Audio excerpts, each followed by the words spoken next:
Pertempuran Surabaya, yang terjadi pada tanggal 10 November tahun 1945, adalah salah satu peristiwa paling bersejarah dalam perjuangan kemerdekaan Indonesia. Pertempuran ini melibatkan pasukan pejuang Indonesia melawan pasukan sekutu, yang terdiri dari tentara Inggris dan Belanda. Namun, sebelum kita membahas sejarah pertempuran Surabaya ini lebih lanjut, dengan rendah hati, saya mohon kepada saudaraku sekalian, untuk pencet dulu tombol subscribe-nya. Kalau sudah diklik subscribe-nya, maka saya ucapkan terima kasih, dan mari kita lanjut. Setelah proklamasi kemerdekaan Indonesia, pada tanggal 17 Agustus tahun 1945, bangsa Indonesia menghadapi tantangan besar dalam mempertahankan kemerdekaannya. Salah satu titik kritis terjadi di kota Surabaya.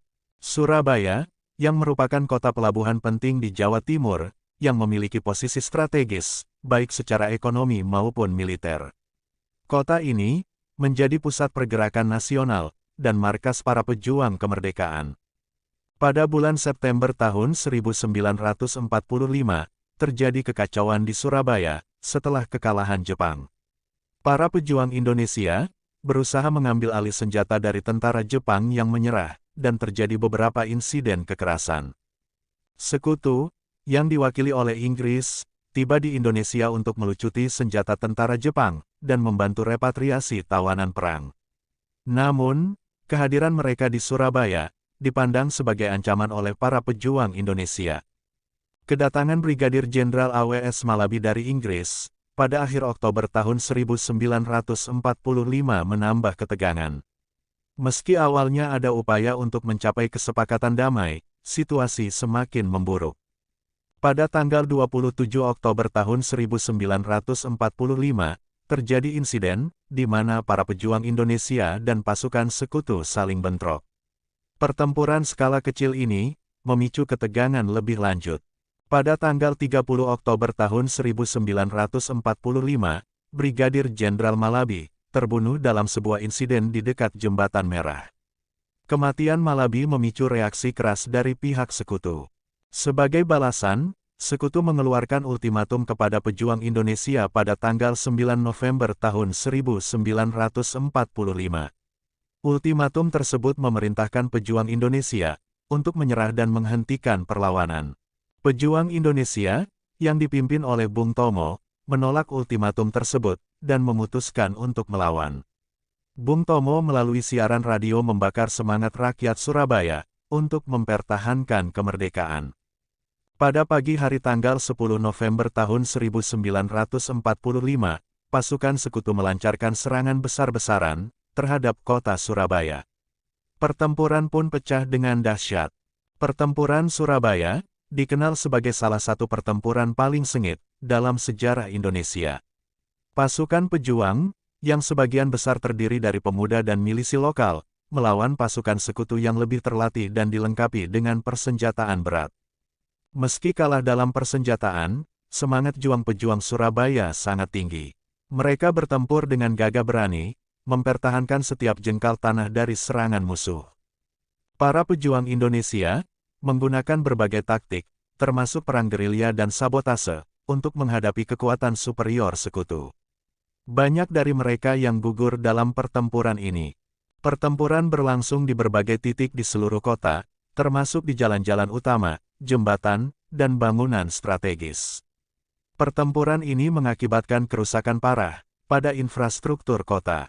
Pertempuran Surabaya juga melibatkan partisipasi luas dari masyarakat sipil. Banyak warga kota yang turut serta dalam perlawanan, membantu logistik, merawat yang terluka, dan memberikan dukungan moral. Pertempuran Surabaya berlangsung selama 3 minggu, dengan puncak pertempuran terjadi pada tanggal 10 hingga tanggal 20 November tahun 1945. Pasukan sekutu berhasil menguasai kota, setelah perlawanan yang sangat sengit. Kerugian di pihak pejuang Indonesia sangat besar, dengan ribuan pejuang gugur, dan banyak lainnya terluka atau tertangkap. Di sisi lain, pasukan sekutu juga mengalami kerugian, meski lebih sedikit dibandingkan pejuang Indonesia. Pertempuran Surabaya menjadi simbol perjuangan dan pengorbanan bangsa Indonesia dalam mempertahankan kemerdekaannya. Semangat dan keberanian para pejuang Surabaya menginspirasi perlawanan di daerah lain di Indonesia. Pertempuran ini juga mendapat perhatian internasional, memperlihatkan kepada dunia bahwa bangsa Indonesia bersedia berjuang mati-matian demi mempertahankan kemerdekaan yang baru diraih. Tanggal 10 November kemudian diperingati sebagai Hari Pahlawan di Indonesia, untuk mengenang jasa dan pengorbanan para pejuang yang gugur dalam pertempuran Surabaya.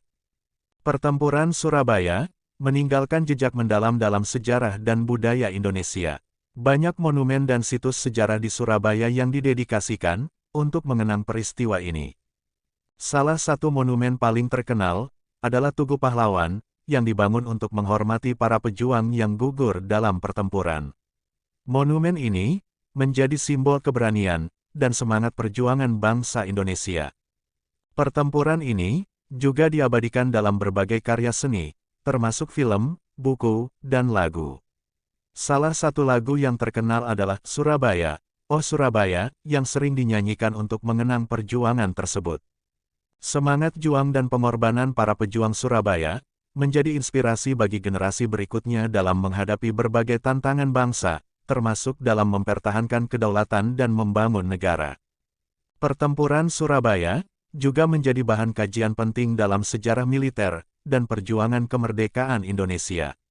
Banyak sejarawan yang meneliti peristiwa ini untuk memahami dinamika pertempuran dan strategi yang digunakan. Pertempuran Surabaya mengajarkan pentingnya persatuan dan semangat juang dalam menghadapi penjajahan. Perjuangan bersama rakyat Surabaya menunjukkan bahwa kekuatan rakyat dapat mengatasi superioritas militer musuh. Peristiwa ini juga menekankan pentingnya kepemimpinan yang inspiratif. Bung Tomo menjadi simbol perlawanan yang mampu membangkitkan semangat rakyat melalui pidatonya yang berapi-api. Dari sudut pandang militer, pertempuran Surabaya menunjukkan pentingnya strategi dan taktik dalam pertempuran.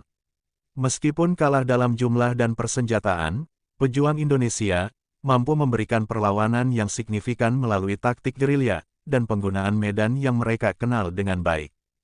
Pertempuran ini juga menyoroti pentingnya dukungan internasional dalam perjuangan kemerdekaan. Meskipun sekutu mendukung Belanda, perhatian dunia terhadap perlawanan Indonesia membantu meningkatkan legitimasi perjuangan kemerdekaan Indonesia di mata internasional. Akhirnya, pertempuran Surabaya menjadi pengingat bahwa kemerdekaan tidak diraih dengan mudah, melainkan melalui pengorbanan besar. Hal ini menjadi dasar bagi bangsa Indonesia untuk terus menghargai dan mempertahankan kemerdekaan yang telah diperjuangkan dengan darah dan nyawa para pahlawan.